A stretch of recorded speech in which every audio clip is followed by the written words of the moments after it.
Hello everyone, and this blog is about a couple things when you're buying or selling a house in the winter. The spring market is occurring earlier and earlier every year, and January and February seem to be pretty busy months. For buyers, you'll most likely be buying a house with snow everywhere, especially this year. So here are a couple of quick tips for buyers who are looking at homes during the winter. A nice dusting of snow is beautiful in my opinion, as I'm a winter lover, but you're never going to know what's underneath all that snow. If you're seriously interested in a home that you've seen, ask the listing agent if they have any summer photos of the front yard and the backyard, and this is going to show how the property has been maintained in the summer months, and it's also going to showcase the gardens, the landscaping. You can see the state of the driveway, the walkways, the decks, and all the other exterior features you can't really see in the winter.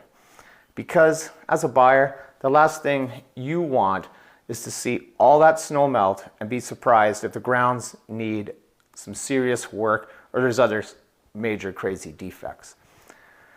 Google Street View is another tool that you can use as a last resort if the seller doesn't have any summer photos. And also, if the house has a pool, they should have some photos of that for sure, with friends, family, kids, doesn't matter. Make sure that the pool has been properly winterized by a professional pool company. And this goes for sellers as well.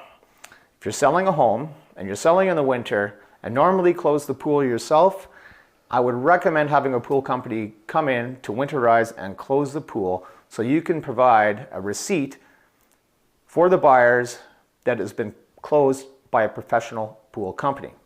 Also sellers, if you're selling in the winter and on a septic system, get it pumped in the fall, make sure it's in good working condition, and get a receipt stating that it's in good repair.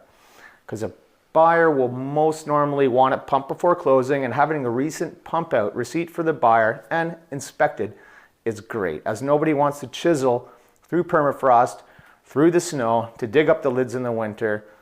That is if you don't have those risers. Anyways, your realtor should be able to guide you through the process of buying and selling in the winter. At the Grime team, I know if we have a seller who is planning on selling during the winter months, and I meet them in the summer or fall, I always get professional photos and video done in the summer and fall just to plan ahead. That's perfect for a buyer. They can see nature in its full bloom, even though it looks great in the winter. You also want to make sure that they see what it has to offer in the summer. Anyways, thanks for listening. Talk to you soon.